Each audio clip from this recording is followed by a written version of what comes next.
Guys, നമ്മൾ ഇന്ന് വളപ്പിൽ തേങ്ങ പറിച്ചിട്ടുണ്ടായിരുന്നു. അത് ഭാഗമായിട്ട് നമ്മൾ കുറച്ച് ഓലയും പറിച്ചിട്ടുണ്ടായിരുന്നു. അങ്ങനെ നമ്മൾ വിചാരിച്ച് ചൂലാക്കാൻ.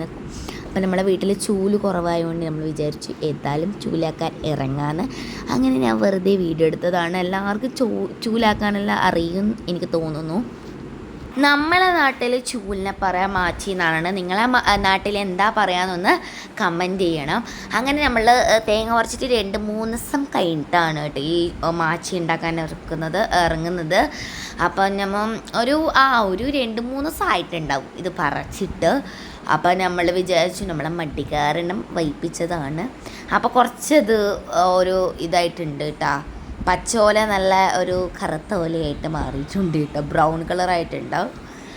ഉണങ്ങിപ്പോയതാണ് കേട്ടോ. പിന്നെ ഇപ്പം മഴയൊക്കെ പെയ്തപ്പോൾ അത് കുറച്ചും കൂടി ഉണങ്ങിപ്പോയതാണ്. 2-3 ദിവസം മുന്നെയാണ് നമ്മൾ ഈ ചൂല് പറിച്ചത്. അതായത് നമ്മൾ തേങ്ങ പറിച്ചത് 2-3 ദിവസം മുന്നെയാണ്. പിന്നെ ഈ ചൂലിനെ കുറിച്ചൊക്കെ എല്ലാവർക്കും അറിയുന്നതായിരിക്കും, ഉണ്ടാക്കാനും എല്ലാവർക്കും അറിയായിരിക്കും. പിന്നെ ഈ ചൂലുണ്ടാക്കി കഴിഞ്ഞാൽ ഇതന്നെ ആയിരിക്കും പണി, ഇത് മൊത്തം വൃത്തിയാക്കലാണ്. അങ്ങനെ നമ്മൾ 3 ചൂലാന്ന് ഉണ്ടാക്കിയേ, ഉമ്മാന്ന് ഉണ്ടാക്കിയേ. ഞാൻ വെറും വീഡിയോ എടുത്തതാണ്. എനിക്ക് ഇങ്ങനത്തെ എല്ലാം പണി ഭയങ്കര മടിയാണ്. ഒന്ന് വീട്ടിൻ്റെ പുറത്തേക്ക് അടിക്കാനോ ഒന്ന് വീട്ടിൻ്റെ ഉള്ളിൽ അടിക്കാനോ വേണ്ടിയിട്ടാണ് നമ്മൾ ആക്കിയത്. ഫൈനലി നമ്മൾ ഒരു തുണി കഷ്ണം കൊണ്ട് കെട്ടിയിട്ടതാണ് നിങ്ങളിപ്പോൾ കാണുന്നത്.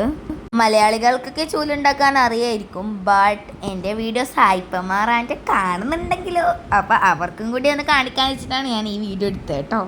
ഇപ്പോൾ നിങ്ങൾ കാണുന്നത് ഞാൻ അടിക്കുന്ന വീഡിയോ ആണ് കേട്ടോ. ഇത് പുറം അടിക്കുന്നത്, ഇപ്പോൾ കാണുന്നത് ഉള്ളടിക്കുന്നതാണ്. അപ്പോൾ എങ്ങനെയുണ്ട് നമ്മൾ ചൂൽ? പിന്നത്തെ വീഡിയോ ഇത്രയേ ഉള്ളൂ. സബ്സ്ക്രൈബ് ചെയ്യണേ. Bye bye.